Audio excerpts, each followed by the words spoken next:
Hércules no era inmortal. Él era un ser humano más, con una fuerza desmesurada por ser hijo de Zeus, pero mortal, como tú y como yo, a no ser que me esté viendo un ser divino ahora mismo, en este caso, hola y perdón.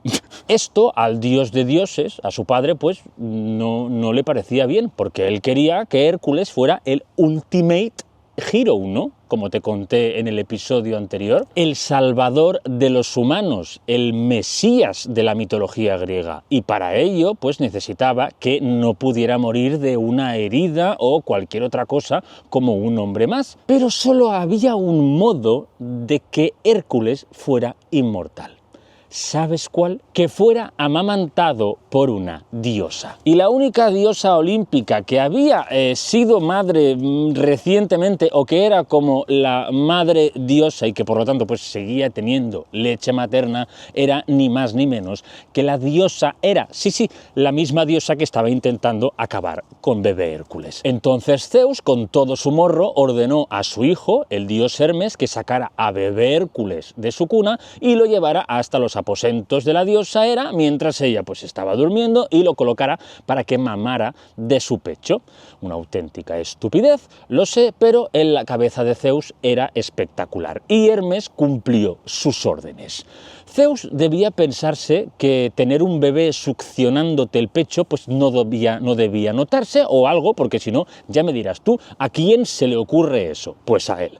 Obviamente la diosa Hera se despertó y al ver al bebé Hércules allí amarrado a su teta, pues se asustó, o sea, como quien se levanta y se encuentra una cucaracha encima, y le pegó tal guantazo a mini Hércules que salió volando y escupió toda la leche que tenía en la boca. No llegó a ingerir nada o no lo suficiente para obtener la inmortalidad. El dios Hermes lo recogió al vuelo y se lo llevó de vuelta a su cuna. Por cierto, la leche materna que salió disparada de la boca de Hércules formó una galaxia a la que llamamos Vía Láctea, precisamente por eso. Láctea, lácteo, leche, ¿sí? ¿Cómo te has quedado? Esto en la película de Hércules de Disney es exactamente al revés, o sea, el niño se supone que nace inmortal, entonces vienen como los dos monstruitos de Hades, ¿no? Y le dan una especie de biberón para que se beba hasta la última gota y así pues pierda la inmortalidad, ¿no? Y se vuelva como un mortal más y así Hades pues pueda matarlo, ¿no? Pero la última gota no se la bebe. Había un rey de Tesalia que se llamaba Erisictón, que un día mandó a sus hombres a recolectar leña para construir un tejado para una sala de su palacio. Entonces, pues, los leñadores fueron talando árboles y tal, hasta que llegaron a un árbol gigantesco y se detuvieron. Erisictón les preguntó que por qué no talaban ese árbol si era más grande que todos los que habían talado hasta ese momento, y si talaban este, ya no necesitaban talar más. Y los hombres le dijeron que ese era un árbol sagrado de la diosa Deméter y que no podía ser talado. Erisictón los amenazó con expulsarlos del reino si no lo talaban, pero ellos ni siquiera dudaron, porque sabían que el destierro no era nada comparado con lo que podía hacerles la diosa. Entonces el rey agarró un hacha, él mismo, y comenzó a talar el árbol hasta derribarlo. Cuando Deméter se enteró, se enfureció tanto con Erisictón que le pidió ayuda a Limos, una de las temibles hijas de Nix, que era la personificación de la hambruna. Y esta, con un simple toque, hizo que el rey de Tesalia tuviera un hambre insaciable. Una mañana se levantó, corrió a la cocina de su palacio y comenzó a comer todo lo que se encontraba en los armarios, porque tenía un hambre increíble. Literalmente se lo comió todo, el desayuno, la comida y la cena de todos los habitantes del palacio. Pero seguía teniendo un hambre terrible. Entonces ordenó a todos los ciudadanos de Tesalia que le dieran sus alimentos, y así lo hicieron. Erisictón se lo comió todo, pero fue como si no hubiera comido nada. Entonces comenzó a hurgar en las basuras y cada resto de comida que se encontraba se lo metía en la boca, pero seguía teniendo un hambre incontrolable. Lo siguiente que hizo fue agarrar un cuchillo y matar y comerse a todos los animales de su ganado, pero tampoco sirvió de nada. Desesperado, comenzó a comerse sillas, mesas, armarios y otros muebles y objetos, pero al seguir teniendo un hambre terrible, se volvió completamente loco y mató y se comió a sus criados, a sus guardias, a su esposa, a sus hijos, y cuando no quedaba nadie más a quien comerse, se comió a sí mismo. No te metas con Deméter, ni tampoco con el bosque, porque te puede pasar esto. Este es mi mito favorito de Deméter. Había un campesino llamado Gordias que tenía un buey y una carretilla con la que trabajaba arando el campo. Bueno, quien trabajaba más era el pobre buey, pero ya me entiendes. Era un hombre sorprendentemente optimista teniendo en cuenta la clase social a la que pertenecía. Era pura clase trabajadora y en esa época era aún más difícil, ¿no?, como hacer este upgrade social, pero se ve que tenía un buen presentimiento. Tenía la sensación de que un día su vida cambiaría por completo. No sabía si era un sueño recurrente o la esperanza por dejar esa dura vida atrás, pero aquello estaba allí, sin fundamento alguno, pero estaba allí, anclado en su subconsciente. No era ningún delirio, ni siquiera un plan malvado de algún dios, era una premonición. Un día, mientras estaba con su buey y su carretilla, oyó el grito de un águila.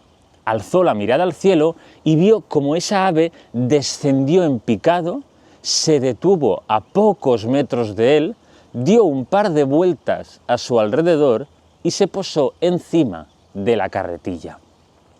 Gordias se quedó bastante loco observando a esa gigantesca águila que lo miraba fijamente sin intención alguna de moverse, que eso tiene que dar muchísimo miedo. Yo nunca he tenido un águila tan cerca, pero esta águila, pues aparte eran de estas águilas tan grandes que no sé qué tipo de águilas son, pero bueno, que eso imponía muchísimo.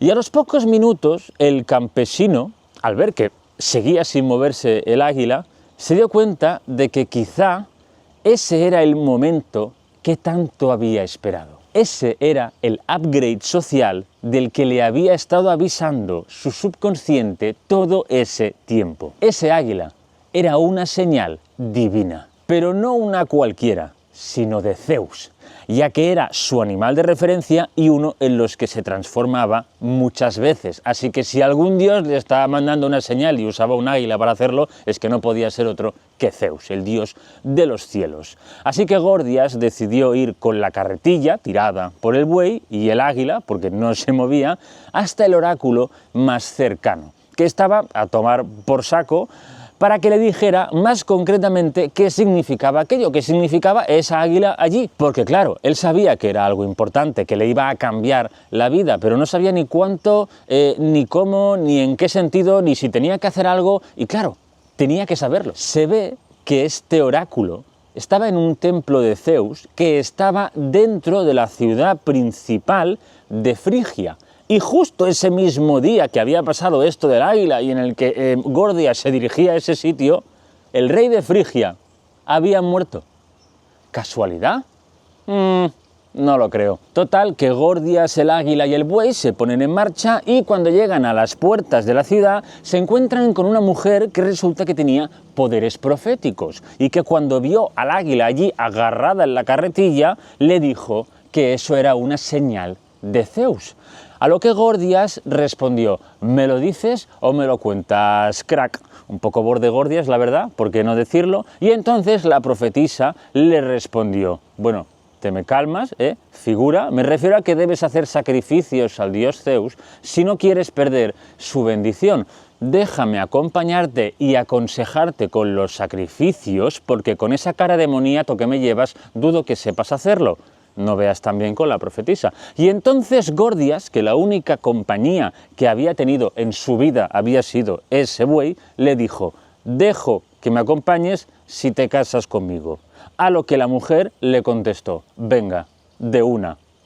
Se subió a la carretilla y entraron el buey, el águila, la profetisa y Gordias a la ciudad de Frigia. Pero su entrada en la ciudad no fue una entrada cualquiera. Justo después de que el rey de Frigia muriera, el oráculo dijo a los ciudadanos que el nuevo rey llegaría a la ciudad con su novia y en una carretilla tirada por un buey. Y ese mismo día, ¡pam!, el caramoniato de Gordias entra en la ciudad con la mujer que acababa de conocer encima de su carretilla tirada por su buey. Aunque el oráculo no dijera nada de ningún águila, todos los frigios, al ver el águila allí puesta, ¿no?, sabían que hasta el propio Zeus daba por válida la profecía del oráculo y que Gordias tenía que ser el rey. Y sí, fue nombrado rey. Y así fue como de la noche a la mañana la vida de este hombre cambió.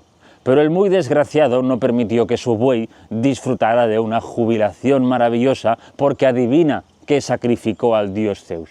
Exacto, el pobre buey. En fin, a todos les pasa lo mismo. Se hacen ricos y famosos y se olvidan de los que han estado siempre a su lado. ¡Qué vergüenza! La carretilla, en cambio, se convirtió en un símbolo de Frigia y Gordias la ató en una vara para que quedara pues como una especie de monumento, ¿no?, de la ciudad. Pero no la ató de cualquier manera, sino que le hizo un nudo complicado de narices, un nudo que se le conoce como nudo gordiano. Era imposible de deshacer, o sea, era el nudo más complicado, o sea, parecía un laberinto ese nudo. De hecho, el oráculo dijo que quien consiguiera deshacer ese nudo gobernaría toda Asia, o sea, imagínate si era complicado. Y durante muchísimos años, miles y millones lo intentaron, pero nadie consiguió deshacerlo. Hasta que un día llegó un hombre que, al saber de la profecía, desenvainó su espada y cortó el nudo en un segundo. Fue el único que pensó en eso. Su nombre era Alejandro Magno. Había un hombre que se llamaba Tiresias, que un día, mientras paseaba por el bosque, se topó con dos serpientes enrollándose, pero no enrollándose en plan dando vueltas entre ellas, sino copulando, haciendo trusqui-trusqui. Quizá Tiresias tuvo envidia, porque a diferencia de ellas, pues no tenía a nadie con quien enrollarse, o simplemente pues era mala persona y ya está, porque Tiresias decidió apalearlas con un bastón. No me extraña que nadie quisiera estar contigo, Tiresias, querido. Pero este odiador de serpientes no iba a salir indemne de semejante crimen. Como ya te he dicho en anteriores episodios, todos los dioses y diosas tenían sus criaturas Faps, sus animales protegidos, y entre los de la diosa Hera estaba la vaca, el pavo real y la serpiente. Así que efectivamente la diosa del matrimonio castigó a Tiresias, pero no como te imaginas, amigui. Ni lo mató, ni lo volvió loco, ni lo convirtió en una piedra, nada de eso. Lo que hizo fue transformarlo en mujer. Y te preguntarás, ¿pero qué me estás diciendo? ¿Acaso ser una mujer era un castigo para la diosa Hera? Pues desde luego que en esa época sí, ya que prácticamente pues no tenían derechos y eran usadas como moneda de cambio y para reproducirse y ya está. Pero Hera lo transformó en mujer principalmente para hacerlo su sacerdotisa y así aprender a respetar a sus animales sagrados. Básicamente el castigo fue servirla. Pero en un giro de los acontecimientos, Tiresias, 9 años después de haber apaleado a esas pobres serpientes, se las volvió a encontrar en el bosque, en las mismas circunstancias, en plan comiéndose enteras, y eran las mismas, o sea, exactamente las mismas dos serpientes.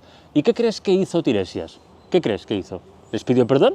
¿Les dijo, oye, serpientes, lo siento mucho, perdónenme? ¿O pasó de largo y ya está? Ninguna de las dos cosas. Lo que hizo fue apalearlas de nuevo. Sí, pero ¿por qué? ¿Acaso no había aprendido la lección? Pues el tema está en que Tiresias sumó 1 más 1. Llegó a la conclusión de que si golpearlas lo convirtió en mujer, pues hacerlo de nuevo lo convertiría en hombre, en plan como si fuera un botón o control Z. Y aparte él es lo que quería, quería volver a su estado original. Y quizá te parezca una conclusión estúpida, pero funcionó. O sea, Tiresias recuperó su forma anterior y volvió a ser un hombre. Cabe decir, pero, que en la versión del poeta Ovidio, que narra esto en la Metamorfosis, no dice que estos cambios fueran obra de la diosa Hera. Simplemente dice que pasó así y ya está, sin más, o sea, sin atribuírselo a ninguna divinidad, a ninguna divinidad ni nada. Un poco perezoso, para mi gusto, Ovidio, tengo que decírtelo, pero si eres de los que necesita encontrarle el sentido a todos los mitos, no te preocupes, amigui, que para eso estoy yo aquí.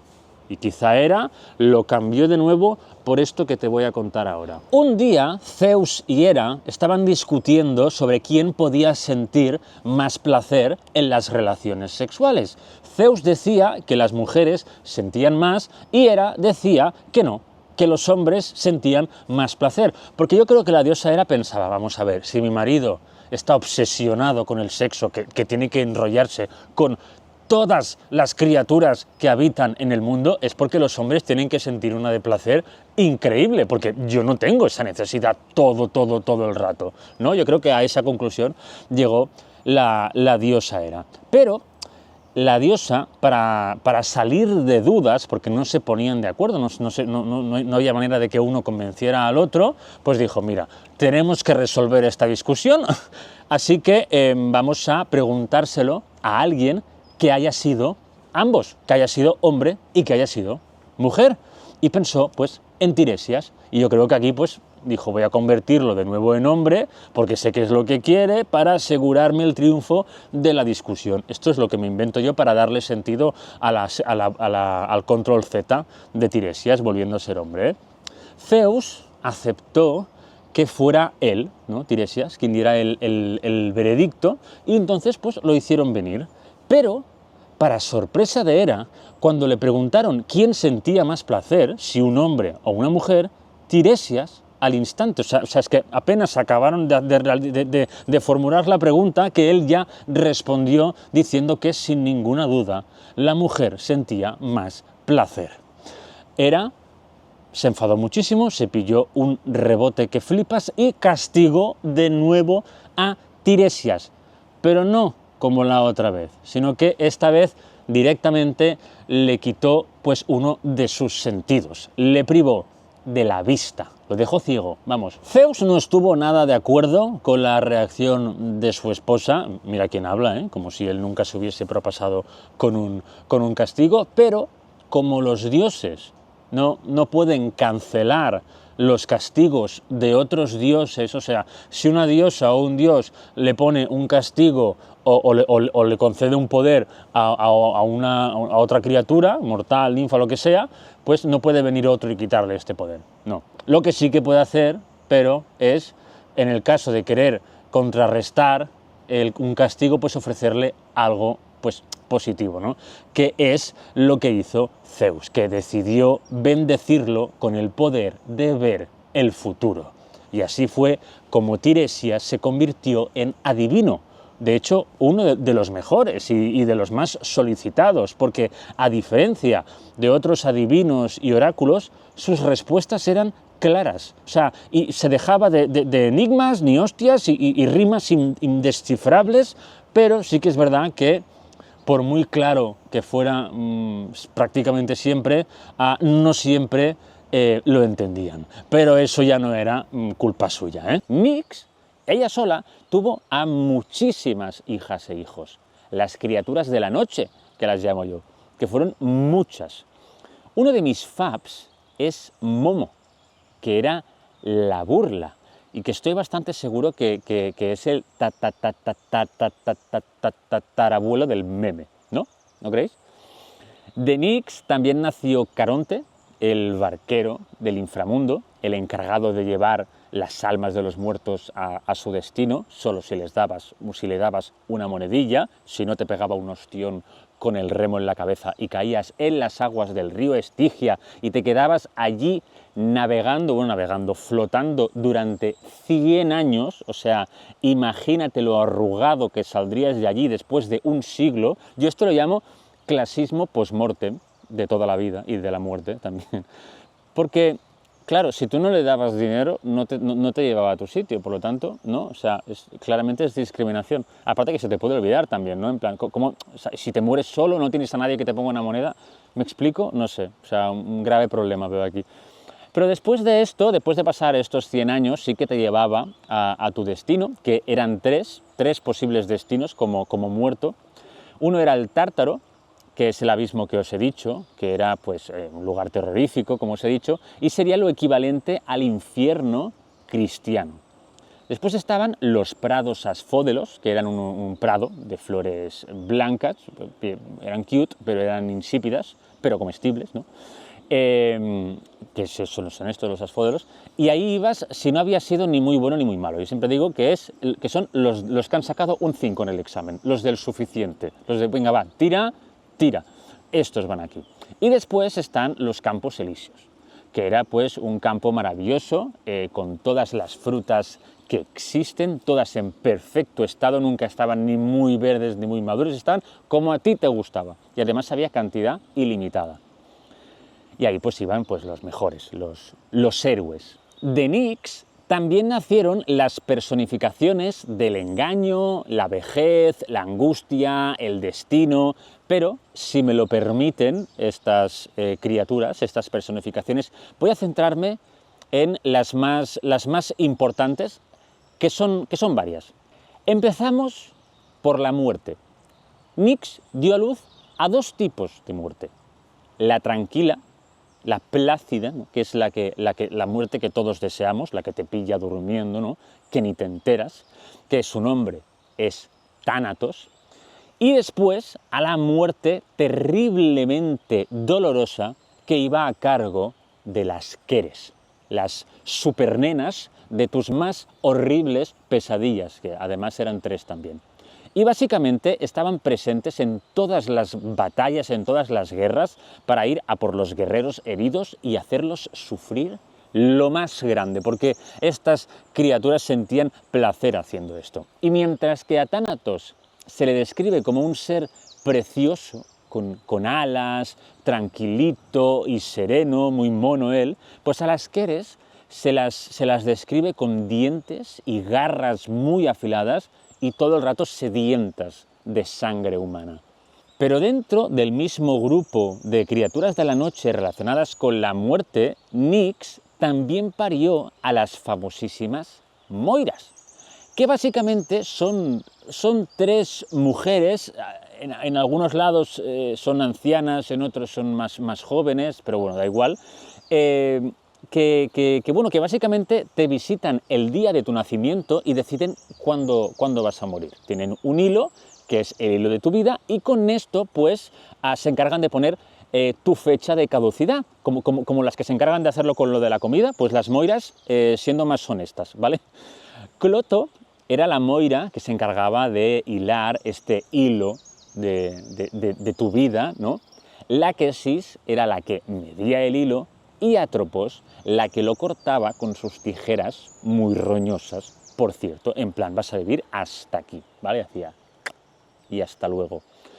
Y seguramente os recuerde a las 3 ancianas del inframundo de la película de Hércules, pero ahí hacen una mezcla entre Moiras y las Grayas, que son otras señoras que tenían un solo ojo y un solo diente, que se lo iban pasando, o sea, tal cual, o sea, lo compartían, una relación muy bonita, creo yo, porque no solo quedaba, bueno, ya os hablaré de ellas más adelante, ¿de acuerdo? Total, que las Moiras decidan cuándo y cómo ibas a morir, y por mucho que lo intentaras, no podías huir de eso, no podías. Por otro lado, como es obvio, de la noche también nació el sueño y los sueños. Estaba Hipnos, que era el sueño de dormir, no de soñar, Y de hecho se decía que él y Tánatos eran hermanos gemelos. De hecho hay una pintura muy cute de los dos juntos durmiendo, que la hizo el pintor John William Waterhouse, que os recomiendo que le echéis un vistazo. Y también estaban los oniros, que eran los 1000 hermanos de los sueños, estos sí, de soñar. Y ahora te estarás preguntando, ¿dónde está Morfeo? Where is him? Pues bien, hay otra versión que dice que los oniros no son hijos de Nyx, sino del propio Hipnos, que tiene lógica, ya que es cuando dormimos que soñamos, ¿no? O sea, tiene sentido que el sueño descienda directamente de dormir, del sueño de dormir, y no de la noche. Y dentro de todos estos 1000 oniros destacaban 3. Fantaso, que se encargaba de los sueños más fantásticos, esos que te levantas pensando, ¿pero qué acabo de soñar? O sea, ¿qué es esto que ha sido? Qué pena que no haya tenido un boli para poder apuntar todo esto. Y por supuesto, también estaba Fobetor, que se hacía cargo de las pesadillas, y después Morfeo, que era un poco el jefe de los oniros, pero que también participaba en estos sueños cogiendo forma humana. Mientras que Fantaso se representaba en forma de piedra u otro objeto inanimado y Fobetor en animal, la mayoría de las veces en serpiente. Pero, ¿por qué destacaban estos 3? Pues porque eran los que se encargaban de los sueños de los reyes, de los mortales más importantes, ¿vale? O sea, hasta los sueños eran clasistas, no solo la muerte. O sea, la gente humilde no soñaba cosas tan exclusivas y espectaculares como soñaba la gente rica, los monarcas y todos estos, no. Se tenían que conformar con los sueños que les daban los 997 oniros restantes, que, bueno, sin intención de ofenderlos, eran bastante average, ¿de acuerdo?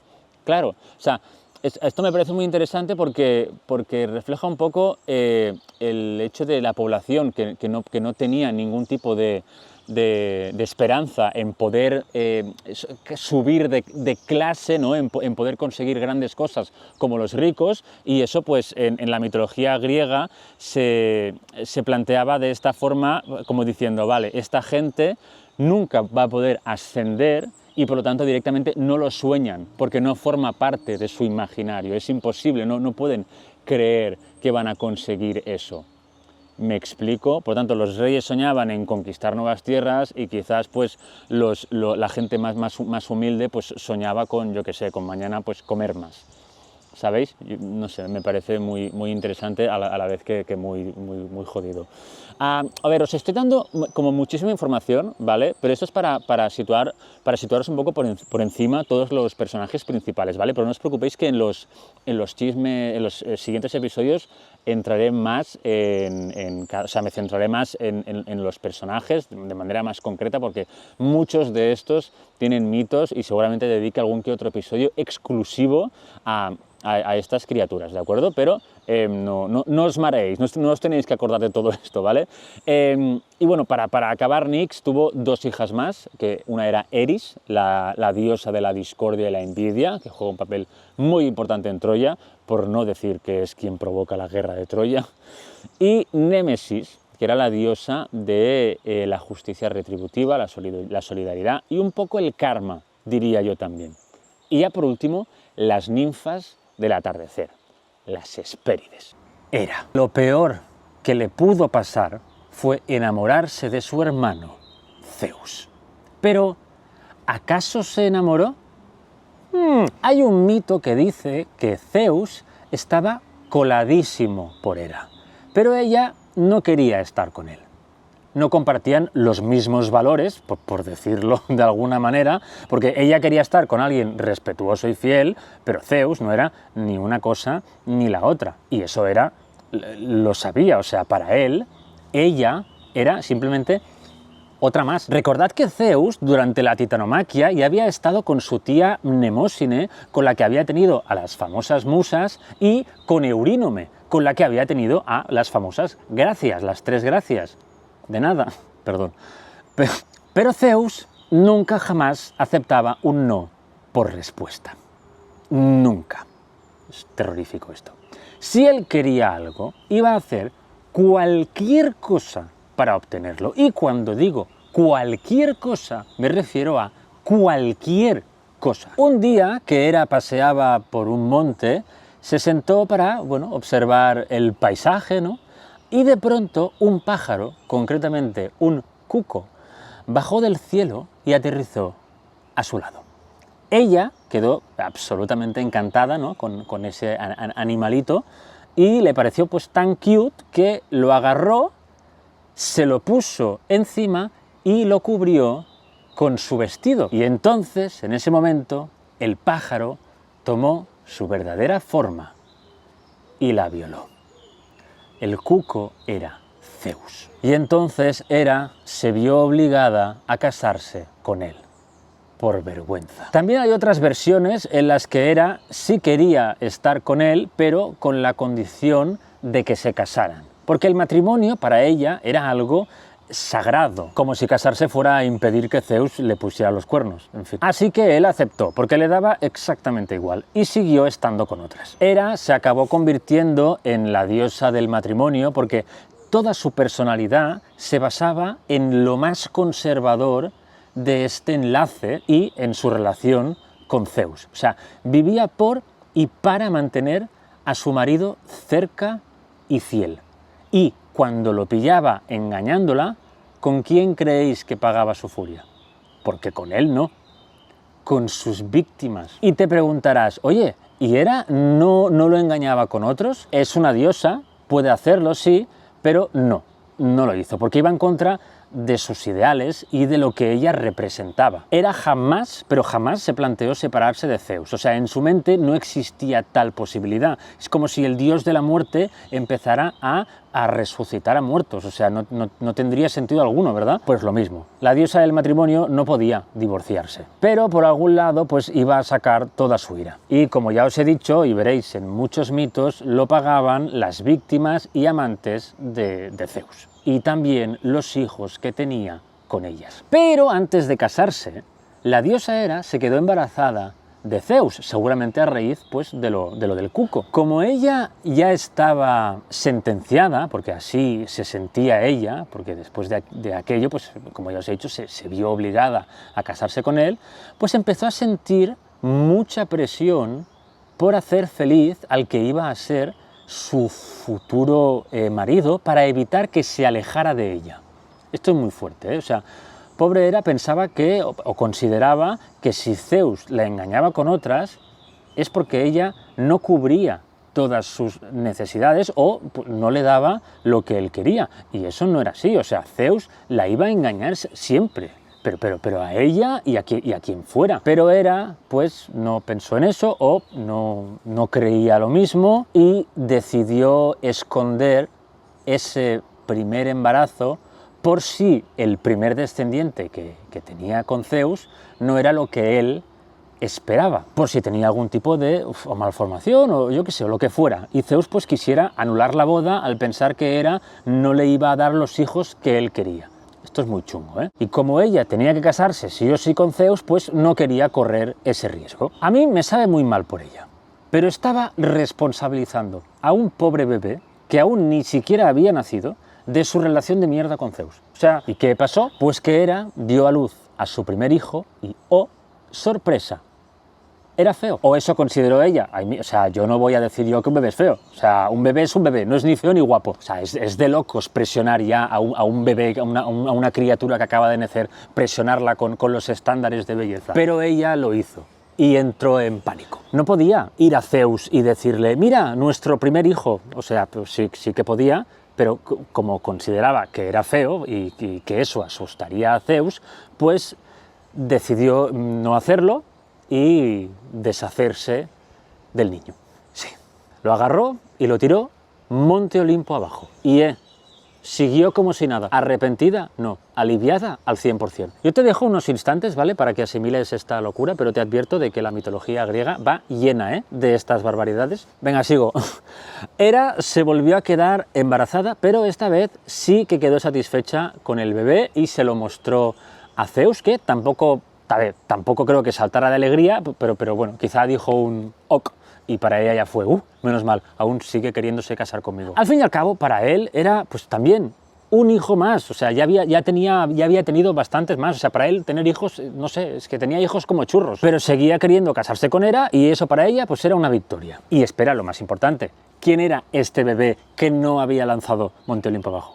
Pues era Ares, el dios de la guerra. Aquí una de dos, o la cronología falla un poco o Hera y Zeus tardaron muchísimo en casarse, porque para entonces Ares ya había crecido y adivina de quién se enamoró, de Afrodita. Y fue recíproco, Estaban enchochadísimos el uno del otro. Era un poco la típica relación de chica cariñosa, buena, inteligente y chico malote y más tonto que una piedra, porque sí, Ares, pobrecito mío, era puro impulso, o sea, cuando quería hacer algo no lo meditaba, o sea, simplemente lo hacía, no se creaba un pensamiento que se quedaba un rato en el cerebro y daba lugar a una reflexión, por muy corta que fuera, y por lo tanto había que tomar una decisión. No, nada, o sea, lo que sentía lo hacía, era como salía directamente. Bueno, finalmente llegó el día de la boda y se hizo una gran celebración en el Olimpo con todos los dioses y diosas, menos Hades. Ni se acordaron de él, pobrecito mío. Hera estaba emocionadísima. Zeus no creo que tanto, pero bueno, al fin y al cabo pues era una celebración que iba sobre él, ¿no? Ahora, en las bodas, apenas se hacen regalos, o sea, lo que se suele hacer, ¿no?, son transferencias de dinero, y los que se casan pues no esperan precisamente poco. Que te inviten a una boda es más un problema que una alegría, pero ese es otro tema que me pone de los nervios, pero es otro tema. La cuestión es que en esa época se hacían regalos, y cuando llegó el momento de abrirlos, la diosa Hera vio que alguien les había regalado un trono espectacular, que ni siquiera estaba envuelto, o sea, estaba allí en medio con el resto de los regalos, y claro, llamaba muchísimo la atención, porque era un trono de oro, era precioso, enorme, y aparte parecía súper cómodo, y Hera sintió como si el trono la llamara. Y es que no esperó a abrir ni un solo regalo, o sea, corrió a sentarse como quien ve un asiento vacío en el metro, pero cuando puso su culo divino en el trono de oro, unas cadenas emergieron de los reposabrazos y los reposapiés y Hera quedó completamente inmovilizada. Solo podía mover la cabeza, nada más. Claro, hubo un momento de confusión y luego Hera pues se pilló un cabreo tremendo, porque claramente eso tenía que ser una broma de mal gusto de alguno de los olímpicos, de los que estaba allí en la boda, porque esos regalos eran suyos, ¿no? Así que preguntó de quién era, pero nadie respondió, o sea, todos se miraban entre ellos buscando algún culpable, pero cada cual estaba más desconcertado, no había ninguno que pareciera intentar disimular, no, estaban todos en plan, pero ¿qué cojones? ¿Qué es esto? Zeus también se enfadó muchísimo porque al fin y al cabo, o sea, era su boda, ¿no? Como ya os he dicho, algo sobre él, ¿no? Y alguien se lo estaba fastidiando. Pero en vez de buscar un responsable, lo que hizo fue abalanzarse encima de Hera y usó toda su fuerza, que no era precisamente poca, para romper las cadenas. Pero no pudo.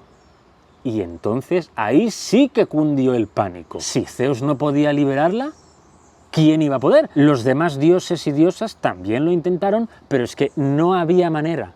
Hasta que en un momento dado, Zeus, al ver cómo su hijo Ares y su hermano Poseidón lo intentaban, pero tampoco con mucho entusiasmo, y es más, Ares estaba más pendiente de estar con Afrodita que de preocuparse de ayudar a su madre, Zeus se molestó bastante y pensó, quizá les falta un poco de motivación a estos. Y entonces dijo, el dios que libere a mi esposa se casará con Afrodita. ¿Cómo qué? Bueno, Ares se volvió loco, en plan, ¿pero qué dices, padre? ¿Mi bro? Afrodita es mi novia y de nadie más, bro, no sé qué. Y Zeus en plan, pues ya sabes, a romper las cadenas. Crack, pero Poseidón se le había adelantado y ya estaba allí dándolo todo, desesperado por casarse con Afrodita, no porque estuviera enamorado de ella, sino porque Afrodita era la belleza personificada, ¿no? Y Poseidón, que era como Zeus, pero más tonto y con menos poder, pues la quería, ¿no? Porque para él era como un trofeo, ¿no? A todo esto Afrodita estaba completamente horrorizada, obviamente. O sea, de un momento a otro había pasado de estar felizmente emparejada con el dios al que amaba a no poder decidir ni siquiera quién iba a ser su futuro marido. Y claro, está en plan, bueno, ya le toca a Ares, ¿no? Posee, que llevas una hora allí, pesado, total.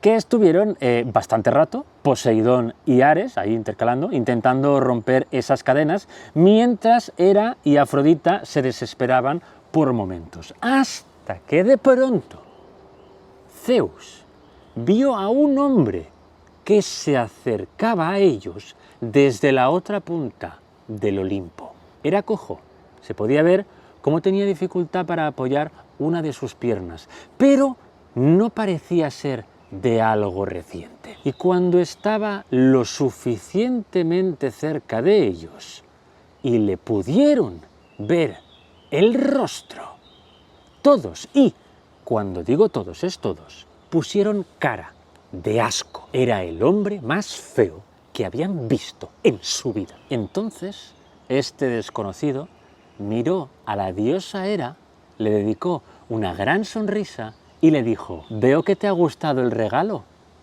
madre. Bueno. Las caras, Juan, las caras. Ya te puedes imaginar lo descompuestos que se quedaron todos. Pero el primero en hablar fue Zeus, que preguntó en plan: ¿cómo que madre? ¿Qué es esto? ¿Quién eres? El infiel no era yo. Y él dijo: mi nombre es Hefesto. Y la diosa Hera intentó matarme nada más nacer. Bueno. Hera no sabía ni dónde meterse. Tampoco es que pudiera moverse. Estaba completamente en shock. Era su hijo el que quiso esconder a Zeus, el feo, el primero, el que tiró Monte Olimpo abajo. Era ese. Claro, a Hera pues no le quedó otra que explicarle a Zeus la verdad de lo sucedido. Y claro, se quedó a cuadros, evidentemente. Bueno, todos se quedaron en shock. Anda que no hubiese molado asistir a esa boda, ¿eh? O sea, en plan como espectador, en plan a lo lejos, en plan... Oh. Total, que Zeus le preguntó a Hefesto: ¿puedes liberarla, por favor? Y este le dijo: sí, pero solo lo haré si me dejáis vivir aquí como un olímpico más. Aparte, obviamente, de casarme con Afrodita, que lo he escuchado, que soy cojo pero no sordo. Zeus miró a Ares, que estaba borracho de ira, pero le dio igual. Y le dio la mano a Hefesto para sellar el trato. Hefesto chasqueó los dedos y las cadenas desaparecieron. Y así fue como la diosa Hera fue liberada y el Olimpo ganó un nuevo dios. Zeus seguía paseándose por el mundo como quien hace scroll en Tinder. No sé si se hace scroll en Tinder, nunca he tenido Tinder, solo sé que se hace swipe right y left, right que te gusta, left que no. La única diferencia es que él no creía necesitar hacer match. Espero estar usando bien las referencias. Para él era algo completamente unilateral. Su decisión y punto. Y puso sus ojos de nuevo en una titánide que se llamaba Leto, que era hija de la titánide Febe y el titán Ceo. Ambas criaturas asociadas al intelecto. Pero el intelecto no siempre funciona cuando eres la presa del dios más poderoso del mundo. Zeus hizo lo de siempre. Primero la intentó seducir, pero Leto lo rechazó muy cuidadosamente, eso sí, porque rechazar a Zeus era como intentar desactivar una bomba. Pero una bomba que siempre explotaba, porque Zeus nunca aceptaba un no por respuesta y se pasó el rechazo por el forro y la persiguió. La pobre Leto intentó huir de él y esconderse, pero no lo consiguió y Zeus la atrapó y la dejó embarazada. Por un lado estaba el sufrimiento de lo que Zeus le acababa de hacer, pero por otro lado estaba el peligro inminente e inevitable de la ira de la diosa Hera. Como ya te conté en el episodio de los dioses olímpicos, la esposa de Zeus nunca, o casi nunca, volcaba su ira, su enfado hacia él. aunque fuera él el culpable, sino que se marcaba un victim blaming de manual e iba a por sus amantes y o víctimas, y sobre todo a por los hijos e hijas que habían tenido con su marido, con Zeus. Hera tenía muchísimo miedo de que Zeus tuviera más descendencia con otras mujeres que no fueran ella, sobre todo ahora al principio, porque con el nacimiento de la diosa Atenea, que te lo conté en el episodio anterior, Zeus dejó de prestar atención a su hijo Ares, el que había tenido con Hera, y dedicaba todo su tiempo a su nueva hija, Atenea, y claro, eso a Hera pues le dolía muchísimo.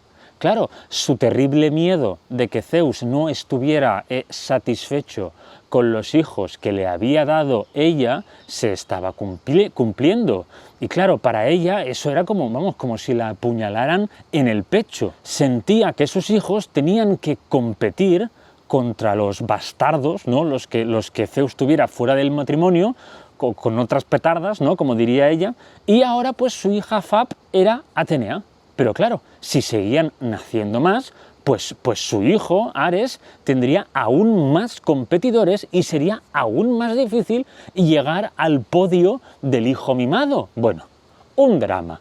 Total, que la diosa Hera dijo, por mis ovarios divinos, que la Leto esta roba maridos no va a parir. ¿Y qué hizo? Pues lo que se hace cuando uno tiene problemas, pedirle ayuda a la abuela. Exacto, Hera fue a hablar con Gea, la tierra, la Pachamama, y le dijo, abuela, tengo que pedirte un favor. Y Gea le dijo, claro que sí, mi niña, lo que tú quieras, ¿tienes hambre? Te hago un bocadillo. Y Hera le dice, no gracias, tengo que pedirte que no permitas que Leto pueda parir en tierra firme. Gea se la queda mirando así, como confundida, y le dice, esto que me pides es muy raro, mi niña. ¿Estás seguro que no quieres un bocadillito? Tu cerebro necesita alimentarse. Y era en plan, que no quiero un bocadillo, ya, que quiero que esa estúpida no dé a luz. Bueno, vale. Total, que ya te puedes imaginar a la pobre Leto con un bombo que parecía que se hubiera tragado la roca de Sísifo, intentando parir por todas partes, pero claro, eso pues no se abría, ¿no? Es que no había manera. Hasta que al final pues se enteró de que Gea no le permitía parir en tierra firme por decisión de la diosa Hera. Y claro, Leto desesperada, en plan, joder, es que ¿qué hago ahora? Me va a explotar la barriga. Pero de pronto se acordó de que había alguien que podía ayudarla. Y no era su posible abuela, sino que era su hermana. Leto tenía una hermana. Se llamaba Asteria y también fue víctima de Zeus. Asteria tuvo una vida muy desgraciada, pobrecita. Primero de todo, fue secuestrada y retenida por Perses, un titán que era primo suyo. Sí, en la mitología griega todo queda en familia, acostúmbrate. Y este titán la dejó embarazada. Pero de este terrible encuentro nació una de las divinidades más importantes y poderosas de toda la mitología griega, Hécate. Sí, como lo oyes. Un tiempo después de esto, Zeus se fijó en Asteria e hizo pues lo de siempre, lo mismo que con Leto, ¿no? Se acercó a ella para mostrar sus intenciones, ¿no? Intentar seducirla. ¿Qué pasa? Soy Zeus, soy un dios. ¿Quieres? Total, que Asteria, al igual que Leto, pues no quería tener absolutamente nada con él y pues lo rechazó. Le dijo que no, pero como Zeus nunca aceptaba un no por respuesta, empezó a perseguirla. Y claro, Asteria, para intentar huir de él, primero pues corrió, pero claro, Zeus era un dios poderosísimo, súper fuerte y todas estas cosas, ¿no? Y corría y volaba y de todo, ¿no? Así que, ¿qué hizo Asteria para intentar perderle la pista? Pues convertirse en un pájaro, concretamente una codorniz.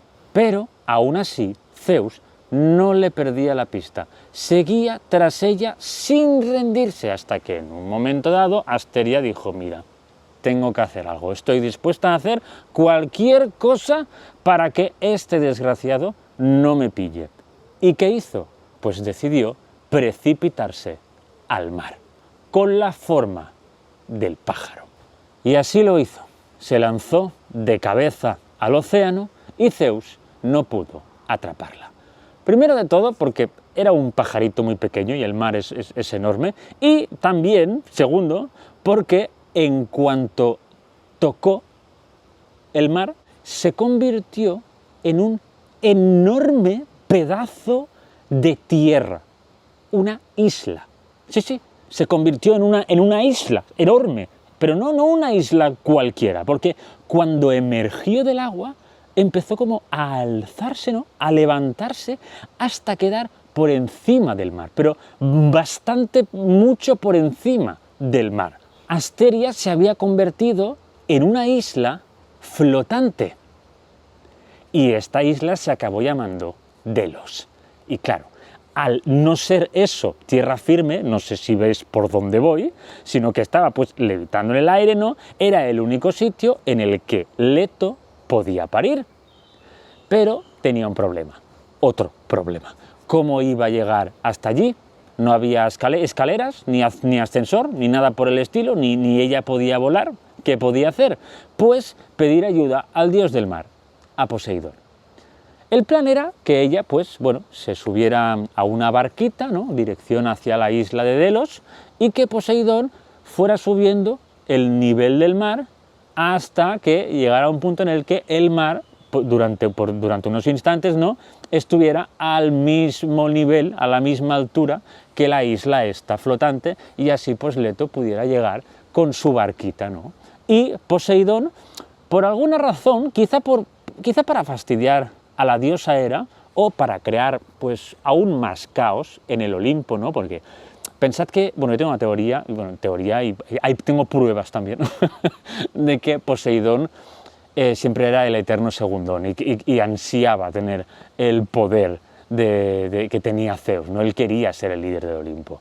Total, que bueno, que decidió ayudar a Leto y consiguió que llegara a la isla de Delos. Y bueno, pequeño inciso, hay otra versión que dice que la diosa Hera, en vez de conseguir que Leto no pudiera parir en tierra firme, o al menos en vez de intentar eso, lo que quiso intentar, ¿no?, o lo que consiguió fue que no pudiera parir en ningún lugar donde diera la luz del sol.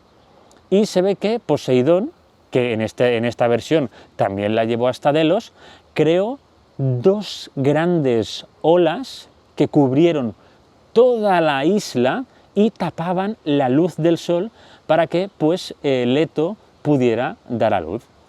A mí me parece como, me imagino esa situación, ¿no?, de dos olas gigantes cubriendo toda una isla, en plan, no sé, me parece una imagen espectacular, pero hay cosas que no me cuadran, ¿no?, porque dices, pues si no, pues no sé, pues ponte a parir en una cueva, ¿no?, que no entra la luz, no sé, bueno. Te pones una velita allí para poder ver lo que sale y ya está, ¿no? Pero bueno, eso es otra versión. Total, siguiendo mi versión, mi versión no, porque no es mía, ojalá fuera mía, siguiendo la versión que estoy contando, Leto llegó a Delos apuradísima, ¿vale? O sea, fue como cuando vas corriendo a casa porque te estás encima, ¿no?, y tienes que llegar al baño ya de ya, porque es que si no te vas patas para abajo, ¿no? Pues ella igual, fue llegar allí y ¡pam!, parió una pequeña diosa, monísima ella, con el pelo negro como la noche, nació, por fin, ¿no?, pensarás, y pensó ella. Pero Leto sentía algo raro en su interior. Era como si la niña no hubiera salido del todo, ¿no? O sea, pero sí que había salido, ¿eh? O sea, estaba allí de pie con todas sus extremidades y todo, estaba fuera ya se había cortado el cordón umbilical y todas estas cosas. Sí, o sea, pensad que los dioses eran como un poco como los animales, ¿no?, que nacen y venga, espabila y camina, como hacen las jirafas, ¿no? No como nosotros, que no podemos ni abrir los ojos prácticamente cuando nacemos. Total, que Leto, pues eso, aún sentía que, bueno, que tenía algo más ahí dentro, y tú dirás, ¿la placenta? No, la placenta ya no estaba. Lo que había dentro de Leto era otro bebé. Sí, Zeus y Leto habían tenido mellizos o gemelos. No, creo que en este caso son mellizos, sí. Total, que Leto se pone a apretar, pero no sale.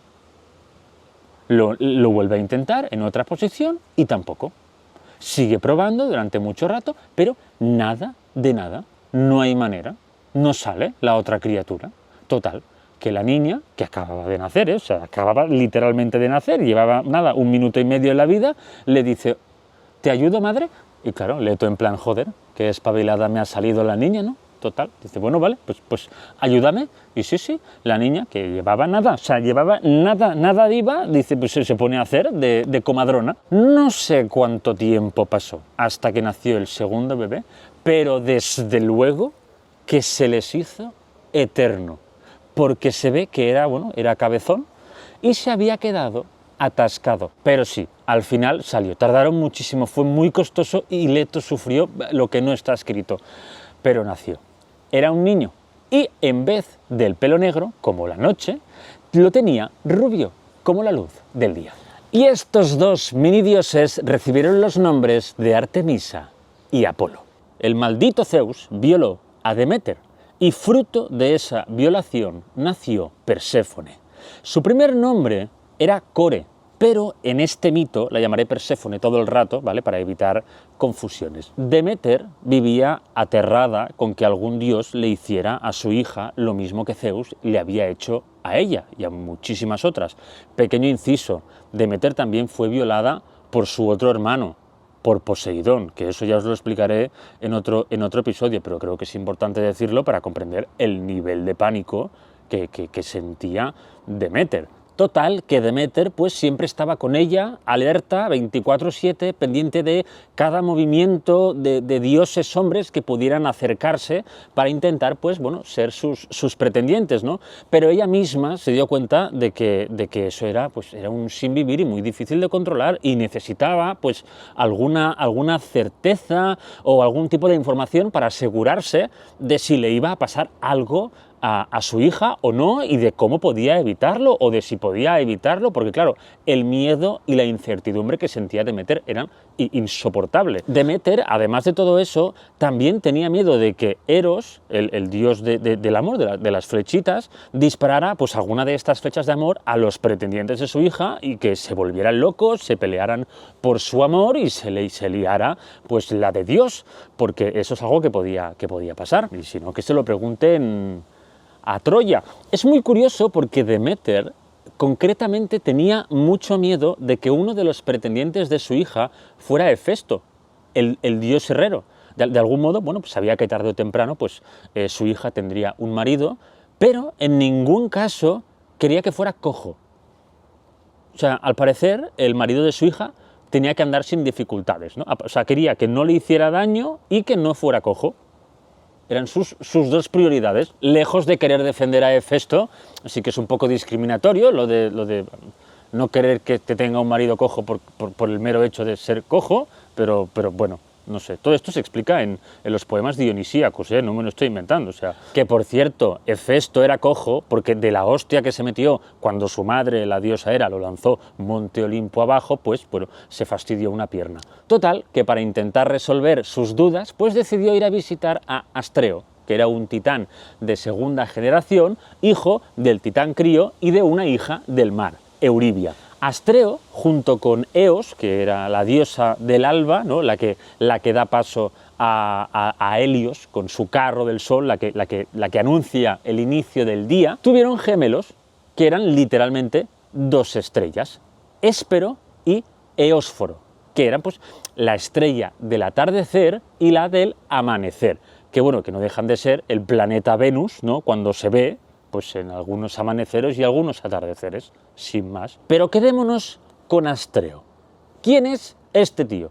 ¿Y por qué es padre de 2 estrellas? Y más importante aún, ¿por qué Deméter quería visitarlo para preguntarle cosas sobre el futuro de su hija? Pues porque Astreo era literalmente, ojo cuidado, el astrólogo de la mitología griega. Tal cual, Astreo significa astro o estrellado y, entre otras cosas, tenía poderes proféticos. Se llama Astreo, que significa astro, y puede ver el futuro, por lo tanto es tu astrólogo de confianza, el astrólogo de los dioses, y quizá no te echaba las cartas, pero sí que tenía una bola de cristal, ¿eh? O sea, pero tal cual. Mira, yo te cuento cómo fue el momento, cuando Deméter fue allí. Deméter llega al sitio este en el que está Astreo, la reciben pues Astreo y sus dos estrellas, sus dos hijos, que son súper amables con ella, le ofrecen comida, bebida, porque la ven muy triste, pero ella no quiere ni comer ni beber, ella quiere respuestas, saber qué va a pasar con su querida hija. Así que Astreo pues dice, vale, pues ni te preocupes mi reina, que voy al lío. Un sirviente le trae una esfera, ¿no?, bastante grande, una bola enorme, desde la que se ve todo el universo, todo el cosmos. Era preciosa, la pelota esa, total, que la hace girar durante un rato, mientras pues observa ahí, todo concentrado Astreo en plan, ¿sabes?, mirando la pelota, hasta que en un momento dado dice, vale, ya está, ya sé lo suficiente, ¿no?, y le devuelve la pelota a su sirviente, que se la lleva y la guarda, ¿no?, y entonces Astreo mira a Deméter a los ojos y le suelta toda la profecía. Le dice, Deméter querida, tengo dos noticias malas y una buena, ¿por cuál empiezo? Y Deméter, por las malas siempre. Y dice, ok, alguien pretende robar a tu hija y otro pretende violarla. Y claro, Deméter en plan, ¿qué? ¿Cómo? ¿Y la buena? La buena es que serás diosa de los frutos. Y esto como que la pone un poco más contenta. O sea, como que no sé si es que se había acostumbrado un poco a las tragedias, pero de algún modo pudo encontrar, nada, un atisbo de felicidad entre esas terribles noticias, que tampoco es que le diera igual lo otro, simplemente que, bueno, pues se dice que le puso un poco contenta de manera muy momentánea, O sea, y obviamente el diálogo no fue así tal cual, esta es mi adaptación, pero el texto original decía así, Astreo le decía, Deméter, amante madre de tu hija, cuida de Perséfone, de un raptor nupcial que a ocultas pretende robar a tu hija inviolable, pues la luna aparece despojada de su brillo, sin luz, bajo un cono de sombra. Inténtalo si los hilos de las moiras pueden ser persuadidos. Pronto verás llegar imprevistamente, en lugar de una boda, a un violador de brutal aspecto y engañosa mente, un bastardo esposo. Pues veo que Ares, hurtador de novias, transita el centro poniente en conjunción con Pacia, y que entre ambos se levanta el dragón. Pero te juzgo dichosísima. Tú, en las 4 regiones del cosmos, serás conocida como la diosa de ilustres frutos, pues agraciarás con tu simiente al cielo infecundo, porque la Virgen Astral extiende su mano repleta de espigas en el lote de los padres de tu hija. Todas estas cosas, todas estas justificaciones, es decir, la justificación de cada profecía de pues veo que Ares está no sé qué, pues veo que la luna no sé cuántos, pues veo que la Virgen Astral no sé cuántos, esto es él literalmente pues fijándose en cómo estarán las constelaciones y leyendo un poco el horóscopo, o sea, es el mismo rollo, por eso digo que es el astrólogo de la mitología griega, porque dice, vale, aquí veo que la luna estará no sé qué, por lo tanto esto significa que pasará no sé cuántos y que entre las dos constelaciones emerge el dragón y no sé qué. Sí, total, que Deméter dice, vale, tengo que intentar que a mi hija no le pase nada, ¿no? Total, que se va para su casa y le dice a su hija, a Perséfone, haz las maletas, cariño, que nos vamos. Y ojo, cuidado aquí, porque en esta versión Deméter tiene ni más ni menos que un carruaje tirado por 2 dragones. Me río yo de los Targaryen, yo no sabía eso, este detalle de los dragones, yo no lo sabía. Y ahora con este detalle de los dragones me encaja mejor lo que pasa después. Llegan a una cueva, ¿vale?, muy alejada, Perséfone se esconde dentro y los 2 dragones se quedan fuera custodiando la entrada. Quien también se queda con ella, iba con ellas en el carruaje, es su nodriza, que estaba viciadísima a hilar, a hacer calcetines, todo el día haciendo calcetines. Y Deméter pues se va, y las deja allí y se va. Y total, que una noche, mientras los dragones vigilaban la entrada, y la nodriza tejía y tarareaba mientras Perséfone dormía, un dragón desconocido pasó desapercibido arrastrándose entre los dos dragones de Deméter, llegó hasta la cama de Perséfone, se acostó a su lado y la besó. ¿Hace falta que lo diga?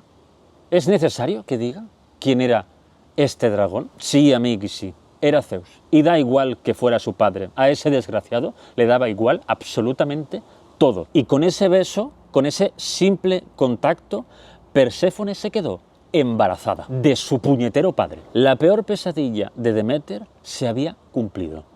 Horrible. Pero, por otro lado, el mayor sueño de Zeus también se cumplió. Tócate las narices, ahora lo entenderás. Perséfone dio a luz a un bebé que tenía como 2 cuernecitos, ¿vale? Uno en cada lado, super cute, todo hay que decirlo, y que Zeus pues se llevó al Olimpo nada más nacer, o sea, con toda el ansia, o sea, como quien espera que aparezca su maleta en la cinta del aeropuerto. O sea, nació el niño y para mí, me lo llevo para el Olimpo. Este niño recibió el nombre de Zagreo. No os pongáis nerviosos los que habéis jugado al videojuego ese en el que aparece este personaje con este nombre, ahora veréis. Y nada más pisar el monte de los dioses, pasó algo tan increíble como espeluznante. El pequeño Zagreo, bajo la atenta mirada de su padre Zeus, escaló su trono hasta llegar arriba, se sentó encima con sus piernecitas colgando y, como si fuera su padre, con una de sus pequeñas manos agarró el trueno celestial y con la otra los rayos. O sea, ¿qué fue eso? Zeus se quedó loquísimo, parecía que delante suyo tenía ni más ni menos que a su posible sucesor.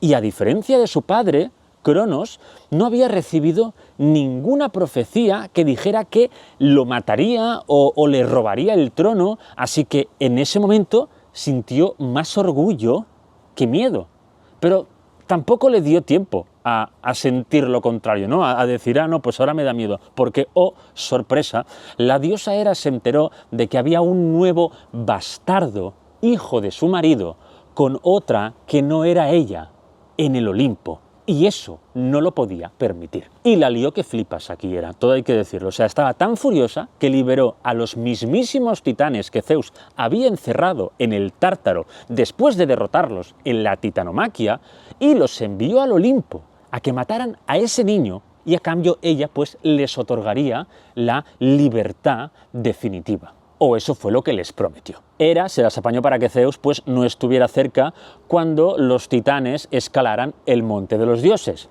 y consiguieron llegar hasta el pobre Zagreo, que estaba entretenido viendo su reflejo en un espejo que seguramente se lo dieron ellos mismos para distraerlo. Los titanes llevaban consigo un cuchillo enorme del mismísimo Tártaro y con eso lo descuartizaron, después lo cocinaron y después se lo comieron. Sí, y una vez comido, se fueron. Se notaba que los titanes le tenían muchas ganas a Zeus. O sea, querían vengarse y joder si se vengaron. Madre mía, lo único que dejaron entero de su hijo fue el corazón, que lo encontró Atenea. Ella escuchó gritos, pero cuando llegó ya era demasiado tarde. No habían los titanes y solo había ahí pues, el corazón, que lo recogió y se lo entregó a Zeus, que no tardó en descubrir que los que habían cometido ese terrible asesinato al hijo más fuerte y poderoso que había tenido nunca, a su única esperanza de poder tener un sucesor, habían sido los titanes. Y como era de esperar, Zeus los reventó a truenazos y los redujo a cenizas. Hay una versión que dice que de los restos de los titanes, junto con los de Zagreo que habían ingerido, nacieron los humanos, nosotros, sí, con la inocencia y la pureza de ese bebé dios, pero también con la maldad de los titanes. Puede que te haya trastocado un poco este mito de Zagreo, ya que es probable que si conoces su nombre es por un videojuego y creas que era hijo de Hades, que hay alguna versión que así lo dice o que incluso lo identifican como el propio Hades también, pero por mucho que nos atraiga la idea de que Hades y Perséfone tuvieran un hijo, para mí la versión más consistente es que Zagreo era hijo de Zeus. Y nada, hasta aquí el episodio de hoy, espero que te haya gustado. Como siempre, muchísimas gracias por el apoyo al podcast y a mis libros, Hades, el dios menos malo, Hércules, el héroe que no quiso serlo, y Sísifo, El hombre que engañó a la muerte, que si aún no te lo has leído, pues lo puedes comprar a través del link de mi perfil. También recordarte que esta semana pasada subí a mi canal de YouTube un vídeo para celebrar los 100.000 suscriptores del canal de YouTube, hablando sobre todos los libros que yo uso, todos los libros con los que he aprendido todo lo que sé de mitología griega y que obviamente pues sigo usando, que creo que os puede interesar. Y si hay alguno, digo muchísimos, pero si hay alguno que no aparece, si lo pones en comentarios, siempre es maravilloso. O sea que muchísimas gracias y nos vemos en el siguiente chisme. Cuídate y que tengas un buen día y una feliz semana.